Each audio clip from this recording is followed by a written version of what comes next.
오늘 안녕하십니까? 자, 이번 시간은 인문계열 특성 주제를 가지고 연구 윤리에 대한 접근을 해보도록 하겠습니다.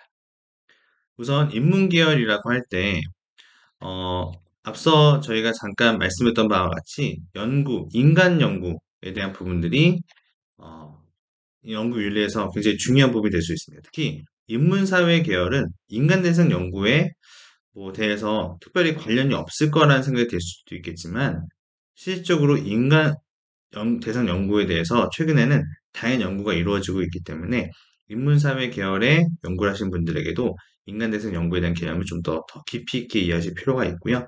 특히 생명 연구에 관련된 부분에 해당되는 영역도 연구가 많이 이루어지고 있기 때문에 인문사회 계열의 다양한 전공자분들께서 이런 인간 대상 연구에 대한 개념을 좀 더 철저하게 인식하시고 연구를 진행하시기를 바라겠습니다. 자, 먼저 인간 대상 연구에 대한 개념과 이해부터 진행을 해보도록 하겠습니다. 자, 앞서 말씀드렸던 바와 같이 사람을 대상으로 물리적으로 개입하거나 의사소통, 대인 접촉 등의 상호작용을 통해서 수행하는 연구, 그렇죠? 이런 것들은 다 저희가 인간 대상 연구라고 볼 수 있고요. 자, 개인을 식별할 수 있는 정보를 이용하는 연구로서 보건복지부령으로 정하는 생명윤리 법 시행규칙을 말합니다. 그러니까 이게 뭐냐면은 인간 대상 연구인데 생명윤리, 그러니까 보건복지부령으로 정하는 생명윤리법에 해당되는 거죠. 그러니까 이거는 어떤 인간의 대상을 연구에 있어서 생명윤리와 연관될 수 있는 영역으로 우리가 이것을 바라보고 있다는 것을 의미합니다. 자, 사람을 대상으로 물리적으로 개입하는 연구. 예를 들어 글쓰기 연구 같은 것들을 한다. 그러면은 글을 잘 쓰기 위해서 어떻게 해야 되는지 다양한 자료들을 뭐, 연구 대상자로부터 얻어야 되는데, 이러려면 연구 대상자를 직접 조작하여 자료를 얻는 연구가 될 수도 있고, 연구 대상자의 환경을 조작하여 자료를 얻는 연구가 될 수도 있겠죠. 그래서 어떨 때 글쓰기를 잘 할 수 있는지, 어떤 시간대에 어떻게 글쓰기가 잘 되는지, 이런 것들을 연구한다면 사람을 대상으로 물리적으로 개입한 연구가 될 수가 있겠습니다.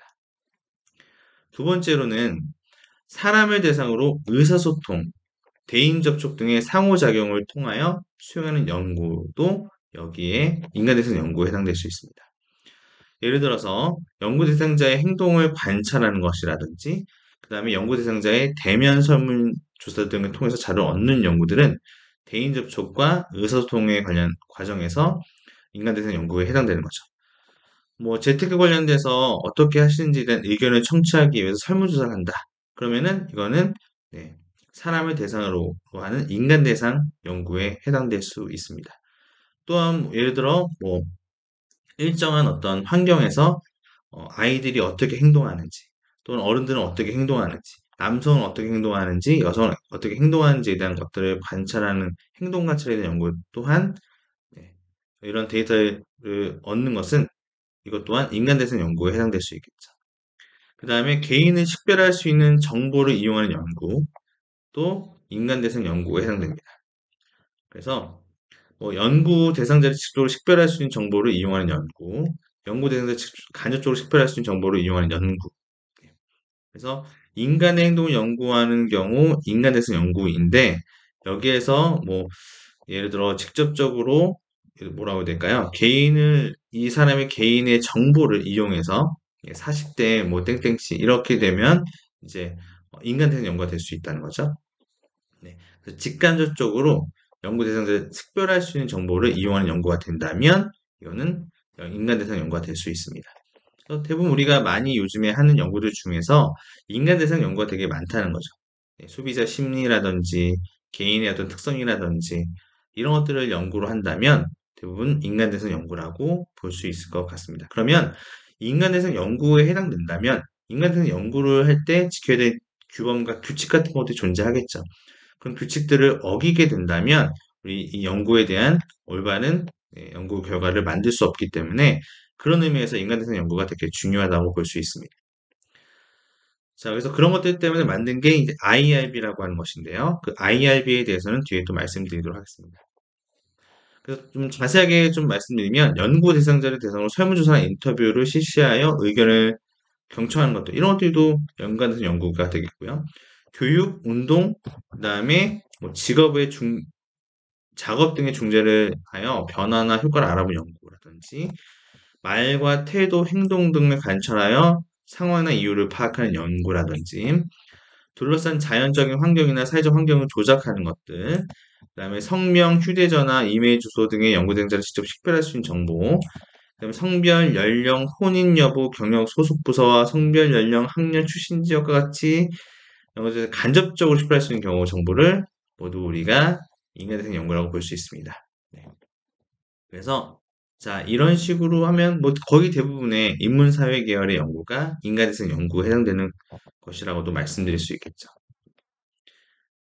자, 생명윤리에 대한 부분들도 우리가 알아봐야 되는데 앞서 저희가 생명윤리법을 따른다고 말씀드렸죠.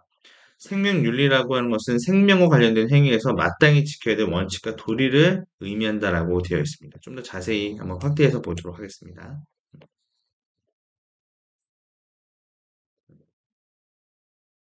자, 생물학적인 의미에서 생명은 주로 인간의 신체적이고 정신적인 건강, 그리고 인간의 살아있음과 관계되는 것이다. 사회학적인 의미에서 생명은 인간이 존재할 수 있는 중요한 사회적, 경제적 요건, 특히 개인의 사생활과 개인정보에 관계되는 것을 우리가 사회적 의미에서, 네, 뭐라고 되어 있죠? 사회적 의미에서 생명윤리에 해당되는 부분의 연구 분야로 볼 수 있겠죠.